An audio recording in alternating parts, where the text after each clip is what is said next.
Welcome to Celestial Insights, a weekly podcast that brings the stars down to earth. I'm your host, astrologer, coach, and intuitive Celeste Brooks. My purpose is to provide practical, unique, and insightful guidance to help you navigate the energies of the week like a boss. Hello, this is Celeste of Astrology by Celeste, and on this episode, I will discuss the astrology for the week of November 30th, 2025. The theme of this week is the thrill of victory, and there are three big things I want you to think about as you navigate this week. The first is that Venus, the planet of love, beauty, and harmony, will enter the sign of Sagittarius from November 30th through December 24th. Venus is going to enter Sagittarius with a bang. Yesterday, Mercury stationed direct at 20 degrees of Scorpio in a sign that rules shared assets, debt, life and death themes, taboo subjects. On the same day, Venus at 29 degrees of Scorpio opposed Uranus at 29 degrees of Taurus on the axis of pleasure, power, and resources. There are themes of financial revelations, relational truth-telling, release, as Venus exits Scorpio, the sign of her detriment, Sagittarius, a fire sign, which is mutable, flexible energy. There's themes of expansion, hope, and looking forward to the future after the upheaval of the opposition to Uranus. So for some people, it may be as simple as saying goodbye to their families after they've had Thanksgiving together and it's been kind of emotionally tense, wondering if anything was going to erupt, maybe something erupt, but yahoo, you're on the plane, you get to go home, or you're in the car on the way home, singing songs, thrilled to be on the road. The tone shifts from heavy to lighter. People are ready to move on, move forward, broaden their horizons, either emotionally or financially. Some relationships may have ended where it's just like, this is over, and you feel a sense of relief after some pain. The first thing Venus does after she moves into Sagittarius is sextile Pluto in Aquarius. So this can be about big truths continue to be revealed around that involve a lot of people with Aquarius rules, groups, the collective. You may hear about settlements, restructurings, or financial shifts. But you could also feel personal sense of empowerment about money and relationships.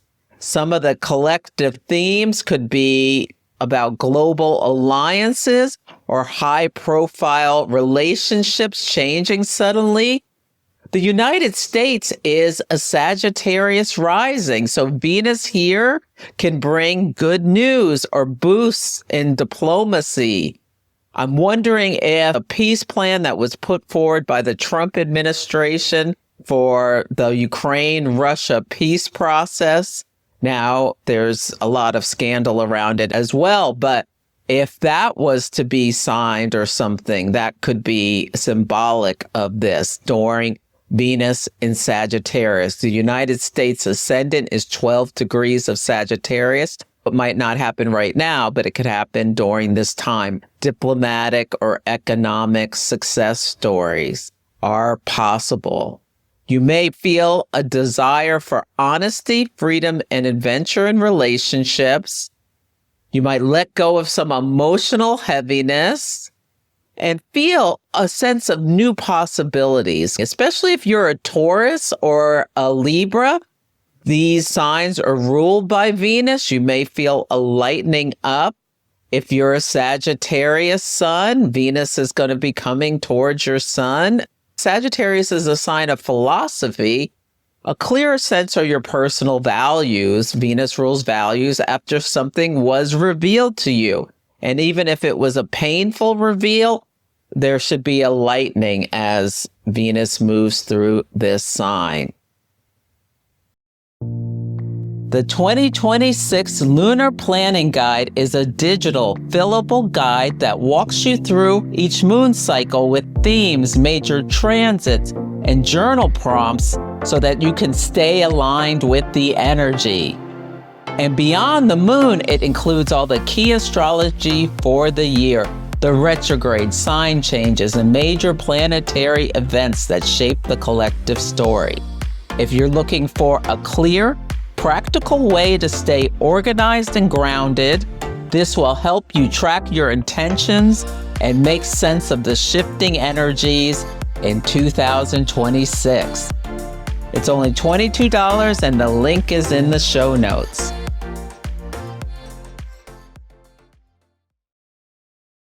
The next thing I want to make you aware of is that we have a full moon in the sign of Gemini on Thursday, December 4th. Gemini is mutable air. Air communicates and connects. This energy is adaptable, flexible. It can be really witty. Now, it also can be nervous or scattered. So think about your thoughts. What is your relationship with the chatter in your head? Are you able to calm it down? Gemini rules the lungs. This could be a great time to start or continue a practice of using your breath to calm down any anxious thoughts or anxious thought processes. Full moons are times of revelation where the sun and the moon are opposite each other. The sun is at 13 Sagittarius, the moon is at 13 Gemini. This axis is about information versus the big picture. There can be a time of great clarity where there could be a lot of big news. Now we have a stellium in Sagittarius. That means 3 or more planets in the same sign. We've got Venus, the sun, which is a leader archetype, and Mars.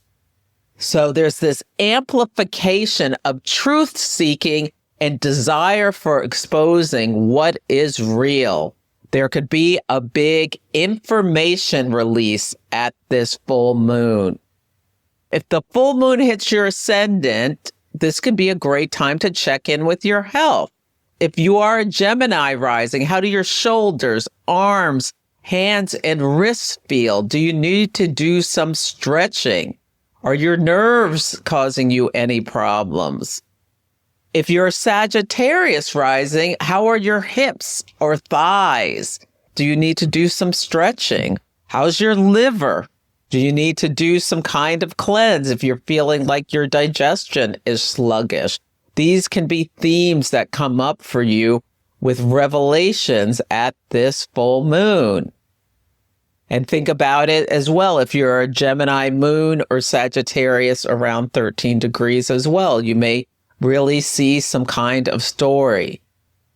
Regarding information release, think about what was seeded 18 months ago at the new moon in Gemini, where the sun and the moon were both at 16 degrees of Gemini on June 6, 2024.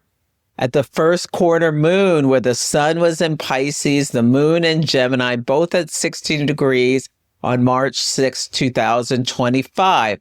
There was a big story about European nations coming together to talk about how they could support Ukraine after the fallout of the White House meeting where Volodymyr Zelensky got kicked out of the White House. Venus retrograde story from that time when Venus was retrograde in the sign of Aries.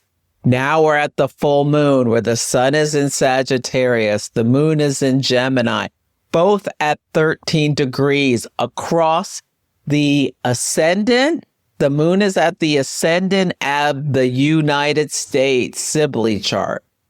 The sun at 13 degrees is shining on the USA ascendant, which is representative of the nation's image, the health of the nation. And the moon is at 13 degrees of Gemini on our descendant, which is symbolic of our allies as well as our open enemies. And this is December 4th, 2025.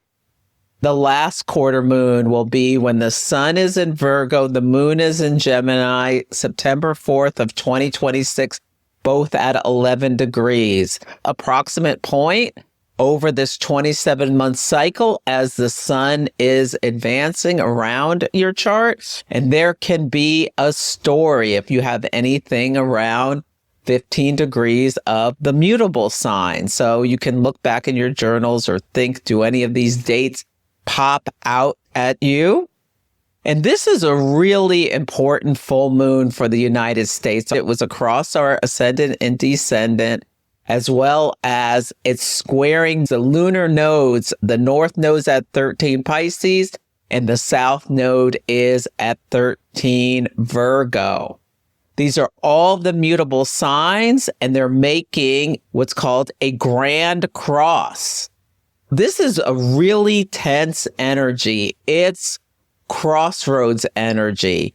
And the sun is advancing towards the north node. So it's at the northern bending. So it looks like the leader is gaining something and the moon is moving towards the south node. So people are releasing something. You may see this in corporations.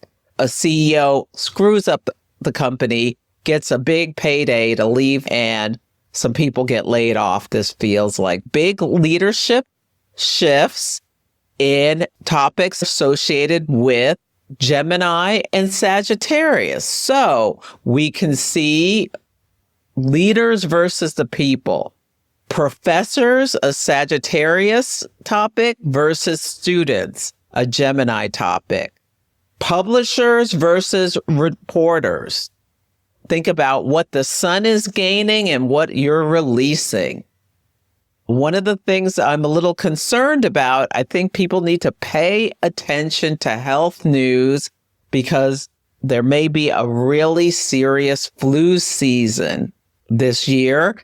And Saturn stationed direct on Thanksgiving Day. So people could have gotten a bug and be transporting it around the country. So just pay attention to news about this. I've started wearing a mask in the grocery store again because I do not want to get sick. Gemini rules the lungs, so there can be stories about lungs as well. But just pay attention to what you're hearing in terms of national conversations about alliances and agreements, education, publishing, and diplomacy, the media, truth versus propaganda. And with Mercury direct now in the sign of Scorpio, and Mercury rules Gemini, hidden information can be coming out. The moon and Mars are out of bounds. When a planet is out of bounds, it takes on a Uranian flare. It answers to itself. With the moon, there can be heightened emotions. Mars in Sagittarius, there can be people willing to fight for their beliefs. There can also be breakthroughs. Gemini rules transportation and its associations with the post office and local streets. There may be some kind of standoff in terms of these ICE raids. So just notice what you're seeing, or people somewhere in the world. You may see a big story about protests where people are demanding things from their leaders. This could be a very important moment for national conversations, and there can be potential shifts around foreign policy. Sagittarius has associations with foreign things.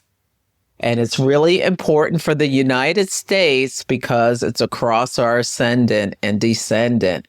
So we could be hearing talk about Ukraine hearing talk about United States allies or open enemies. Gemini also has associations with children, so this could be a big story about parents and children. Full moons are times of revelations when all is illuminated, so just notice what's coming to your conscious attention. Some questions to ask: what news arrives to you that was unexpected? What clarity lands? What truths do you now see that you didn't see before? Do you need to call your siblings? Did anything come up of some deep, intense stuff recently that was related to childhood stories? The last thing I want to make you aware of is that Mars is at 22 of Sagittarius on the day of the full moon and a few days surrounding it. This is important because 22 Sagittarius is a fixed star called Ras Alhague, the head of the snake charmer. And Mars is in a trine with Chiron, the wounded healer. So there can be action taken to do some healing. So you might, after Thanksgiving, come home and decide you want to get some therapy. This could be a wonderful thing. There could be deception exposed because the snake charmer energy is about someone who has the ability to manipulate people with their words. The President of the United States has his South Node and his Moon conjunct this fixed star Ras Alhague. We may see stories about things that have been going on underneath the surface. There could be exposure. Be careful about being fooled by online scammers. There was a big story when the sun was opposite Uranus on Twitter, now called X, Elon Musk platform. They allowed you to see where people were when they created their accounts, as well as where their posts are coming from for a couple of hours, because what happened was it exposed that all of these top MAGA accounts with lots of followers are hosted in places like Nigeria, Russia, and other places. It exposed a lot of the MAGA accounts as being fake, and then that came off quickly. So there may be something more about that around the full moon. And this is a really big full moon for the president because of the karmic mutable cross. This week is a week to be extra careful about online deception, scams, fake accounts, AI-generated content, and manipulative messaging. Notice if there's news about a Ukraine peace plan or developments in Gaza. Mars is on this fixed star. Now, I think this is important because Sagittarius is associated with horses. Its constellation looks like a half man and a half horse. And in Texas, from November 5th through 9th, there was a competition held in Waco. And unfortunately, a bunch of horses got sick with EHV1. And so there's this big outbreak. It's a very aggressive and fatal strain of equine herpes virus type 1. Pay attention to this. The South Node is in the sign of Virgo, a health sign. The South Node is a drain. This story may get attention on a national scale at this full moon. Hopefully it's under control. One of my greatest pleasures is mentoring astrology enthusiasts and professionals who want to deepen their craft. If you're building your skills or refining your approach, we can work together one-on-one to strengthen your chart interpretation, timing techniques, client readiness, and your confidence in putting it all together. You can schedule a single session or choose a mentoring package for ongoing guidance. Details are at astrologybyceleste.com on the services page. On Sunday, the word of the day is settlement. The moon is in Aries as we start the week. It's a fire sign. It's cardinal initiating energy. On this day, Venus in Scorpio is trine Neptune in Pisces, both at 29 degrees. You can be listening to music that transports you into a place where you're ready for healing and forgiveness after a conflict. Venus then moves into Sagittarius at 12:13 p.m. Pacific time. You see the light, you say, I'm sorry, or someone apologizes to you, or there's some kind of forgiveness with that Neptune energy.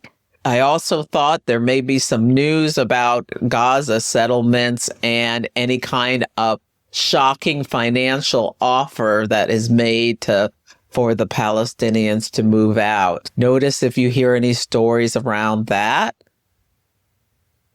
On Monday, the word of the day is enthusiasm. The moon in Aries meets Chiron retrograde at 23 degrees and then squares Jupiter retrograde in Cancer.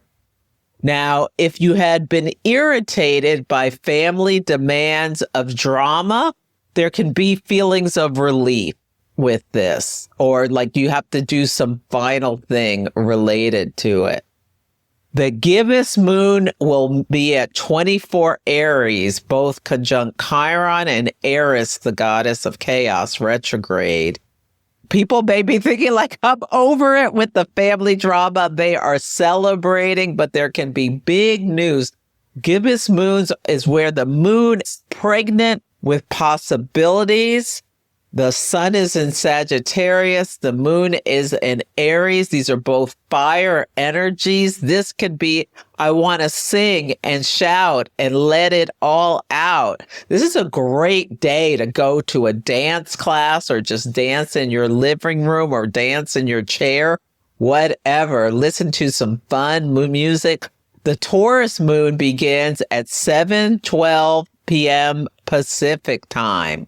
Taurus moons are fixed energy where there can be a desire to please your senses. You can be thinking about what are your most important treasures. The moon is exalted in Taurus, and it's an earth sign that has to do with material things. There may be something that you're watching or hearing as the moon squares Pluto in Aquarius, both at 1 degree, that make you think about what is most important to you. There can be some things coming up from your shadows. On Tuesday, the word of the day is bonus. This is a day Venus in Sagittarius is in a sextile with Pluto in Aquarius, both at 1 degree.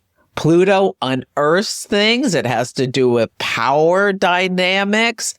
The secrets, taboo things come to the surface.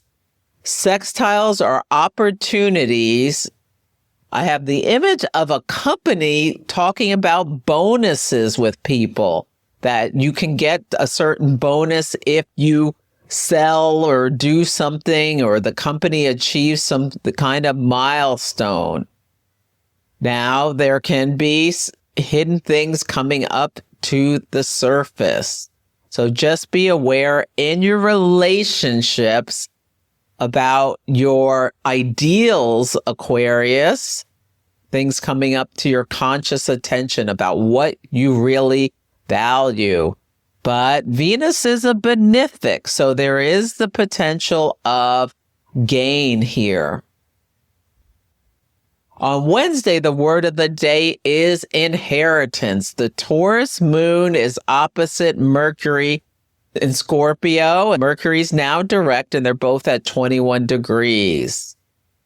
Maybe you, in Thanksgiving, your kids asked you about your will, your health directives, what you want in the event of your passing or disability. and you are thinking about updating your will or calling someone to help you with your directives. This could be something coming up. Scorpio has associations with death, shared assets. The moon will meet Uranus at 29 degrees of Taurus, so there can be surprising financial news. The Gemini moon begins at 6:47 p.m. Gemini is mutable air. Air communicates and connects. There can be a lot of talking. On Thursday, the word of the day is puzzles. Gemini is ruled by Mercury, the trickster. So I don't know what the pieces of the puzzle are, but I was hearing the song Delirious by Prince when I was writing this. The first thing the moon will do is oppose Venus at 4 Sagittarius. And then we'll have the full moon at 13 Gemini at 3:13 p.m. squaring the nodes across the United States ascendant and descendant. This is 3 months after the lunar eclipse at 15 degrees Pisces. So this full moon squares that eclipse. The biggest news of that eclipse was when Charlie Kirk, the conservative activist and podcaster, was killed at a college campus. There may be a retrospective on Fox News about his life and death. One of the biggest things about his death was a Pisces lunar eclipse. There was this big exposure of the relationship with Israel and the lobbying efforts in the United States. The MAGA teams have gotten into like pro-Israel and anti-Israel factions. So there may be some big news about that, about our relationship with Israel. There's a piece of the puzzle that falls into place with the moon and Mars out of bounds. There may be talk about some people on the anti-Israel side, Candace Owens, Tucker Carlson, this Nick Fuentes, who's the head of the Groypers. It'll be interesting to see what is happening. Mercury in Scorpio is quincunx Chiron retrograde at 22 degrees of Aries. So there could be news about war and decisions and funding for things. But in your own life, just pay attention to what comes up to your conscious attention about Gemini, Sagittarius themes. Are you at a crossroads? Do you need to make a decision? What pieces of the puzzle fall into place in your own life? On Friday, the word of the day is recruit. And this is the day the sun squares the nodes. A leader is at a choice point. The sun is at 13 degrees of Sagittarius, a sign that rules foreign affairs, long distance travel, higher education. A leader is at a choice point. And then the moon moves to oppose Mars on this day at 22 Sagittarius. And then square Saturn. So this is kind of like a tough energy. Saturn and Pisces. Is there anything you're seeing about military recruitment or recruitment to a group? You can be seeing someone trying to get people to sign up for the service or something like that in any country around the world. There's something about recruitment. Recruiting someone to your cause with Sagittarius energy based on your philosophy. And Mars is in Sagittarius trine, Chiron retrograde in Aries at 22 degrees. You can see someone standing on a soapbox talking about why you should join the fight. And the moon squares Neptune, so people can become aware of deception. The moon in Gemini square Neptune in Pisces, and Neptune is retrograde, could be coming clear. And then the moon moves into the sign of Cancer at 5:53 p.m. Pacific time. The moon is at home at Cancer. It loves this sign. It is where it can do what it does with ease, which is feel, emote, seek safety. It's a water sign. Drink some water is a great thing to do as the moon moves through this sign. On Saturday, the word of the day is integration. And we have Mercury in Scorpio trine Jupiter retrograde in Cancer at 24 degrees. This is the third time because of the Mercury retrograde that Mercury and Jupiter are speaking. Mercury rules Gemini, Jupiter rules Sagittarius. So the planets that were in charge of the sun and the moon at the full moon are having a conversation. The first one was October 24th. The second one, Mercury was retrograde November 22nd. The third one is December 6th. Is there a three-part story in your own life that you can recognize with this? Because the third time planets come together when there are a retrograde cycle is the psychological integration. Something may click in your mind, a piece of the puzzle snaps into place, and it's all there for you to understand, integrate, and deal with. Mercury communicates. Jupiter is the big picture. Scorpio, shared assets. Cancer, the sign of the family. This can be the integration of some family story that you weren't really aware of was bothering you, or you didn't realize it was an issue, and it all comes to the light. It could be through a conversation with a parent, a child, a therapist, a friend, that you have this potential for a deep healing with this psychological integration. You get the words Gemini to the feelings that you didn't know were there potentially, or it's the last piece clicks in. We are in December. It's a great time to come get an astrology consultation about what's coming up for you in the new year. There's a lot of shifts. So you can go to astrologybyceleste.com if you want to book a consultation. That's it for this week's episode. Feel free to email me at celeste@astrologybyceleste.com with any astrology and action stories. Take care, and I'll catch you next week. Thank you for listening to Celestial Insights. To learn more about my work, please visit my website, astrologybyceleste.com, where I offer personal readings, horary consultations, cosmic coaching, group events, and classes to help guide people to higher levels of fulfillment. You can also find me on Instagram, YouTube, TikTok, and Facebook at Astrology by Celeste. If you enjoyed Celestial Insights, please help others find the show. Follow, rate it 5 stars, or write a nice review. I would so appreciate it. I'm astrologer, coach, and intuitive Celeste Brooks, and I'll be back next week.